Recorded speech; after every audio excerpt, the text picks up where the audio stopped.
Hello everyone, still stuck here in lockdown, so this week's video is going to be part 3 of our question and answer session. So we hope you enjoy the video. Right, so Anita asks another question. How many months of the year are you abroad in general before the coronavirus? Well, we didn't tend to go abroad a lot in the caravan. No. And in the campervan we went to France and Spain at the beginning of the year. But we intend to do an awful lot more travelling abroad. As soon as COVID lifts. As soon as COVID lifts, we want to go over and explore an awful lot of Europe. Yeah.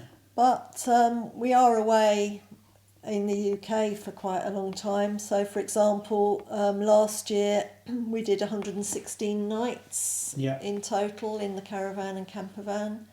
And in 2018 we did 134 nights away, so quite a large proportion of the year away from home. And we do tend to go away at some point every month. So I get bored at home. Out.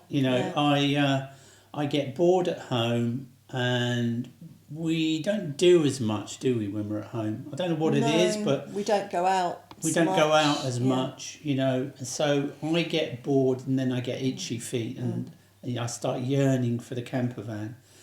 And so far, after about 5-6 weeks, I start getting bored of the campervan. Not bored, but I'm yearning to come home. Mainly, I suppose the reason that is because I'm tired. Because we don't rest very much when we're on the road, do we? We're constantly on the go, looking at places. We said it would be nice to have, we haven't yet with the campervan experienced really nice weather where you can park up somewhere for a few days and just sit outside and enjoy sitting out in the nice weather. So it was so sad that Spain trip got curtailed. Because I think we would have parked up in some places for several days at a time and really experienced how relaxing campervanning can be. And it's so easy to find those park ups over there, isn't it? Oh, in Spain. They're everywhere. For a van our size, it's a piece of cake, and much harder in the UK. What we were talking about. Well, that was it. I think we covered that. That was about how often you're away during the year. So that's done now. So Getaway Geese has asked, once COVID is lifted, what are your adventure plans? And in the same vein, Jack and the other Heather ask, what are your future plans? How far would you travel in your little red camper in Europe? And Dr. Shenanigans Gaming says, what country is top of the list that you want to travel around in? Okay, there are loads of places we want to go to, and we do have a list, and it is in an order, but it's flexible depending on what's going on. What I'd like to do though is do places in depth, not like we have been doing. When we went to Ireland, for some reason we thought we could see most of the country in 5 weeks. You can't. But you can't. No. You can see the highlights, no problem. Not even the highlights. There's still lots of places we didn't even touch. No, we ran out of time.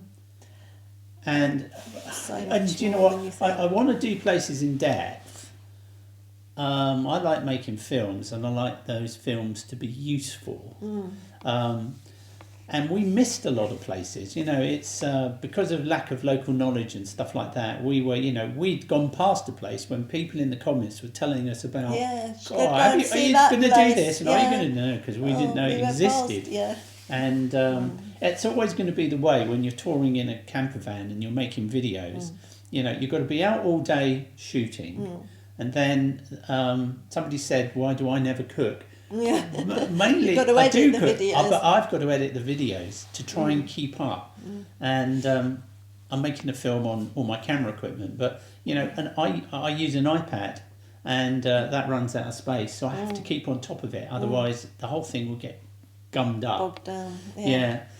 So I want to do places in depth. So, for instance, if we go back to Ireland, probably focus on counties. Yeah. And see everything there is to see in a county. If we go to France, focus on a region of France.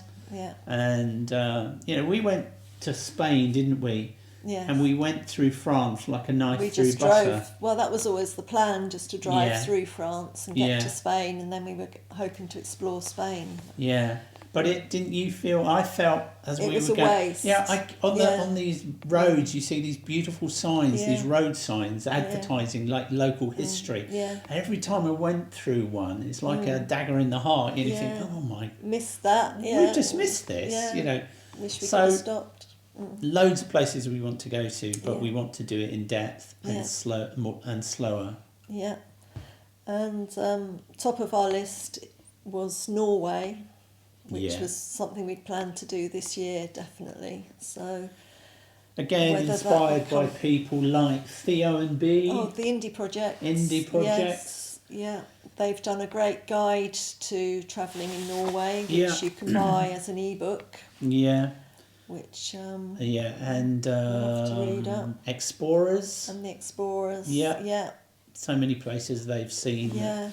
Great inspiration. Yeah.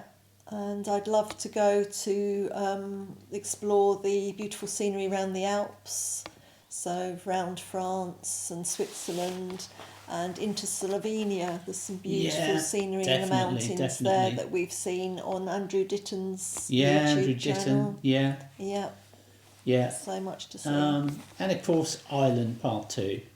We're definitely going back to Ireland, aren't we? Yeah. And Spain. I had a taste of Spain. Oh, we loved Spain. It was absolutely loved it, and it was taken from us by COVID. Yeah. But we are glad we rushed home. If you haven't seen that, check out our Spain series, particularly the last episode. I think episode 6, wasn't it, or something? I can't remember. The final part, where you show us leaving Spain and driving, and that was quite a trip. That was the mad dash home, and all sorts of things went wrong, didn't it? Yeah. Snow, problems at the Channel Tunnel. With the booking. Yeah. I'd never want to do that again, but we did it and we documented it, and now when we look back on it, it's fine, isn't it? But at the time, it wasn't so much fun. Horrendous at the time. Yeah. So Jack asks, when will you be exploring Wales? Will you be exploring Wales anytime soon, including Pembrokeshire? Well, we actually have a lot of family that live in South Wales. Yeah. So we do tend to go down to that area quite a bit. Yeah. You've got it's odd, isn't it, that we met at the airport. You've got a lot of family down in Wales. Yeah. My whole family, when my dad retired, upped and moved to Wales. Yeah. In the same area. Yeah. Within 5 miles of where all my relations live. Yeah. His family retired to. Yeah. So I've got family that's still down there. Yeah. So we're down in Wales quite a bit. Yeah, really. most years at some point we go down to Wales. And we did the Brecon Beacons. Yes. So if you want to see us in Wales, there's a series on the Brecon Beacons. That was a really good trip, wasn't it? Yeah. And I have got a plan where I want to travel all the way round the coast of the whole of the UK, which we've started doing in little bits and pieces. So we did travel down heading west, which was one of our earlier series. Yeah. We made it as far as Exeter. Until we got flooded out. You want to check that out. That last one was horrendous, wasn't it? Where we didn't know really the area, did we? We didn't know where we were, and all the roads were beginning to flood. Yeah. And we started then to encounter road closed signs, and then we finally ended up, with a flooded road and deciding whether to cross it or not. So we said enough's enough and came home. Bail out. Yeah, but have got plans to carry on with that and travel all the way along the coast, Devon, Cornwall and back round, and then round Wales, round the coast as well. So that'll be something for the future. Yeah. So Graham Nugent asks, do you have any tips for preparing to travel across Europe for a few months? That's a really difficult one to answer, Graham. Yeah, we have got loads of tips, but I think that's really something for a future video. I'm about to do a video on wild camping, and there's a lot to say about wild camping and all the problems that you're going to face and how to deal with the fear and stuff like that. And it's a completely different subject to what would we take with us if we were going on an extended trip to Europe. Yeah. Depends what sort of holiday you're going to want to do. Yeah, it is. And how independent you're going to have to be. So there would be different things that we would pack in the van. And so I think any tips would have to wait for another video. Yeah. Apart from the obvious things like things that you have to carry to comply with the European laws. Yeah, so definitely. You have They've all got their own rules. Warning triangles, reflective jackets. Yeah. You have to have a GB sticker, your headlamp adjusters, breathalyzer kits. Yeah. Things like you've got to know the rules. Rules of the road. The rules of the road. Yeah. That's why some people ask, why do we have those reflective jackets in the front? Well, they came about in order to comply with the rules in France. France and Spain. France and Spain. Which one? Yeah. We actually, they're now a security feature, because if you leave them on the front of your seats, anybody walking across the car park towards your van will think there's two people sat in the front of the van. Yeah. And there's lots to think about, but I think I'd rather tackle that in a future video. Yeah. When I can get my thoughts together and present it in a logical order. Yeah. That's not a quick answer. Fair enough. So, Wee Brune Van says, if you could go anywhere in the world in your van, where would that be?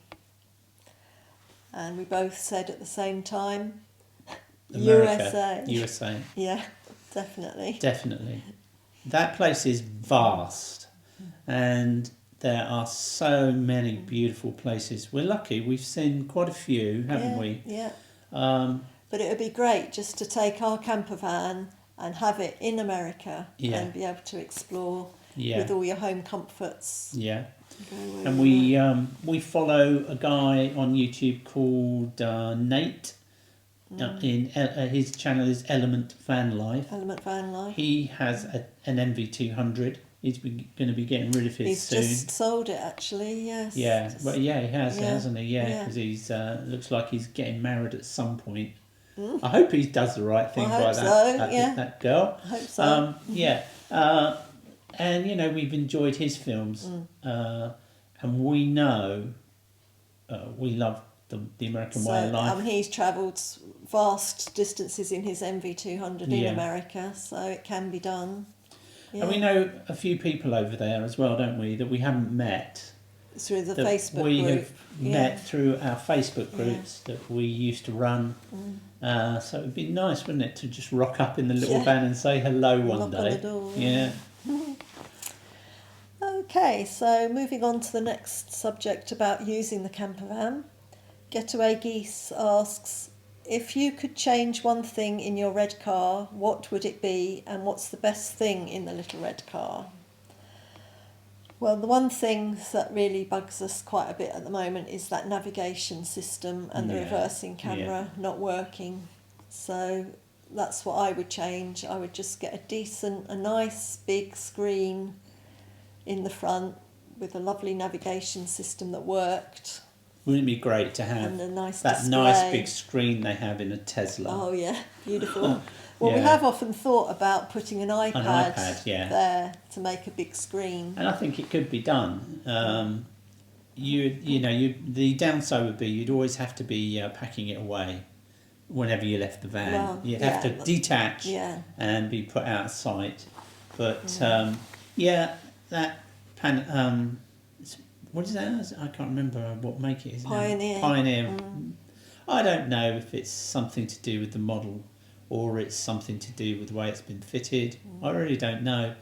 I can reverse the van quite easily without having to use a reversing camera now. But I know you. I struggle. Yeah, I rely on the reversing camera quite a bit, and it's hit and miss, but the one on the big screen, whether it's going to work or not. Sometimes it does, sometimes it doesn't. And it's quite hard just to look at the little one that's down on the right-hand side. It's a lot harder to see.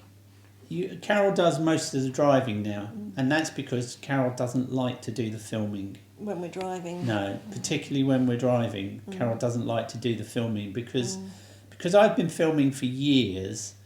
We got the light changing now, so hopefully we're not too bright. I'll monitor that and turn it down in a second. But I've been filming for years, so I know the shots I need, and I know how to get them quickly because I'm so used to operating the camera. So it's quite difficult at times for Carol to sometimes capture those shots. So that stresses you out, doesn't it? And you prefer to do the driving. Yeah, I enjoy driving. Yeah. Right, where were we? So, things you would change and what's the best thing? Right, okay. So have we finished on the iPad and the reversing camera? Yeah. Okay. What would I change? I didn't say the best thing. Oh, go on, say. The best thing that I like about is the size of the van. Oh, yeah. The fact that it's so small, it's so easy to drive and park, it can fit under the height barriers, and it's just easy for wild camping, squeezing into small spaces and driving on small roads. Yeah. So it's great for that. And that's the reason we're not in a rush to change the van, isn't it? Yeah. Okay, a thing that I don't like. It's not a huge problem, but I'm not that keen on the rear seats in the MV200 because for me they don't go back enough, they don't recline enough. If you look at Getaway Geese's van, I'm not sure if they actually show it in the vehicle, but the design of that seat I'm pretty sure it allows them to recline, to varying degrees of reclining. So generally, in the van, you'll see me sitting in the front seat. I've, for years, have tended to like chairs that go back quite a way. Very reclined. And you don't mind sitting up straight, do you? Yeah. So I get quite uncomfortable if I'm sitting in that back seat for too long. And that's the other reason why if we're parking up just for the day or something, I'll put it nose high, because that completely cures that for me. If I park nose high, I'm basically tipping that seat back, and then I can be comfortable in it. Yeah. So I would change that, I think. We'll be up to. So Hans Pronk says, where do you put your wet coats after a walk in the rain? So it all depends if we've been out for a walk. Before you say that, we've had an awful lot of rain, haven't we? We have. But we haven't been soaking wet. We haven't been out when it's been raining and got soaking wet. No. We've tended to stay in the van when it's been raining hard. Yeah. So I would say in a van, I would recommend people don't get soaking wet if you don't have to. If you can help it, don't get soaking wet, and then you don't have to deal with that issue. Yeah, we did get soaking wet one day when we were down in Devon. Yeah. We got caught out in a heavy rain shower, and we were quite soaked when we got back in the van. But we were driving off somewhere, so all we had to do was put the heating on. We hung our coats on the back of our seats as we drove, back of the passenger seat, drove off, and by the time we'd got to the next place we stopped, we'd dried out with the heating on. Yeah, that's right. So that wasn't a problem. But our plan, if we did get really soaked and we weren't planning on driving off anywhere to dry ourselves out, would be to put our wet coats into a dry bag, just stuff them in, seal up the bag and just put it in the footwell, and then just carry on as normal, and then just wait until the weather cleared up and we were able to take the coats out and dry them at a later date. But we haven't actually tried that yet, so whether that would be... Well, because we've not been wet enough, have we? Not been wet enough, no. The whole reason for doing that is to contain that moisture so it doesn't get the chance to escape in the van during the evening. Yeah. If we're parked up, then we would, I would just hang the coats over the back of the passenger seat. Yeah. So that, obviously we swivel our seat, so they would in fact be hanging over the back of the seat, and all the water then could drip down onto our floor mats. The footwell on the mat. Yeah, into the floor mats, and then we've got deep floor mats so that they capture any rain, mud, and so we could just carefully lift them out and get rid of any water. Yeah. Yeah.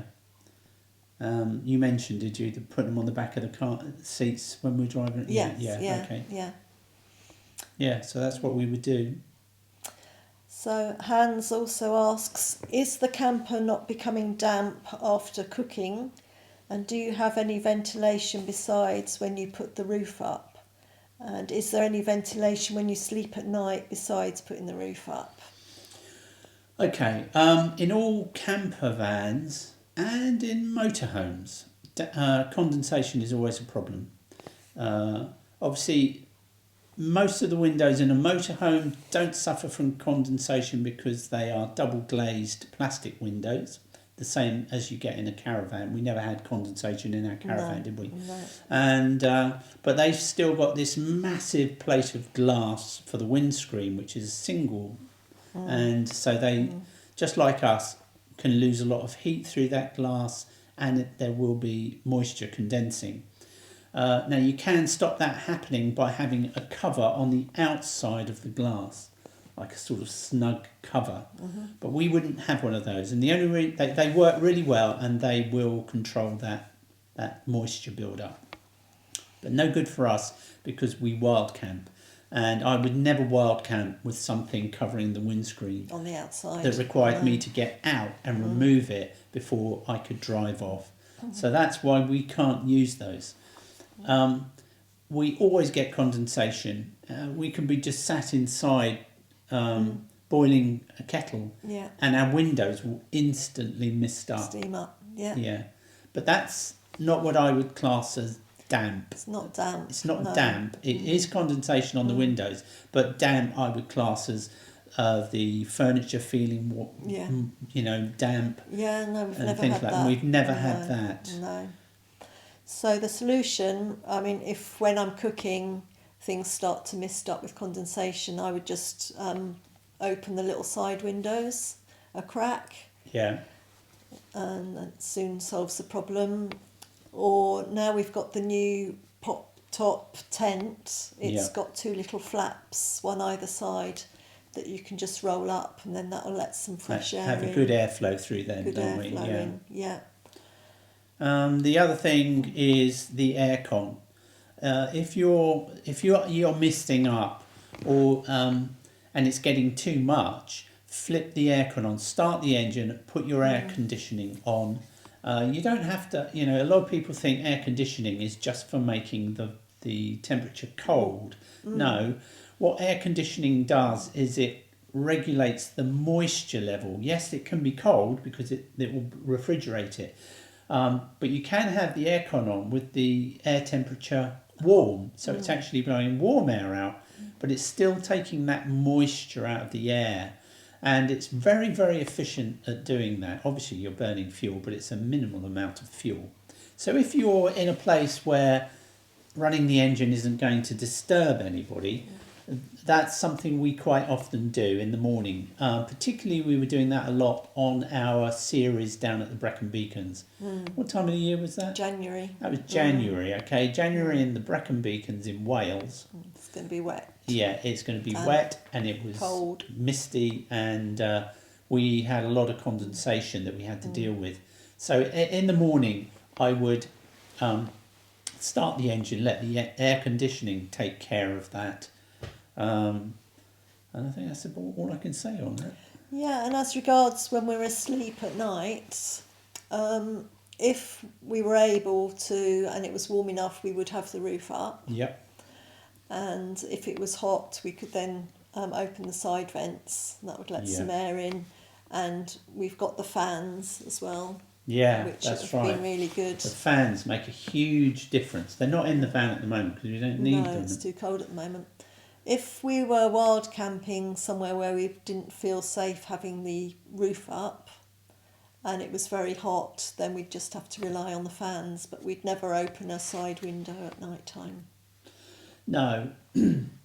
Having said that, we have never been somewhere extremely hot yet, have we? Not yet, no. And humid. You know, there are weather conditions, aren't there, where you get hot, it's hot and it's humid. I mean, we had a couple of hot days in Ireland where it was in the high 20s. Yeah. And the fans coped fine at night, didn't they? Yeah. With the fans. My main strategy for coping with that is not to go to places that are hot and Any humid. hotter than that, yeah. Because, you know, I wouldn't be a happy bunny. Anyway, no. We could have one side window open at night, and that would be on the kitchen side. You know, the thing I wouldn't like about at night is someone reaching in, okay? Highly, highly, highly unlikely ever to happen. But somebody can put their arm through those side windows if they're open. But if we did that on the kitchen side, they wouldn't be able to reach us. They might be able to reach contents in the van, but if you didn't put any on the top there, you know, they wouldn't be able to do very much. And on the MV200, I do like the locking system, because if you reach in, you can't open the doors. No. Is that it on there, Mum? That's that, yeah.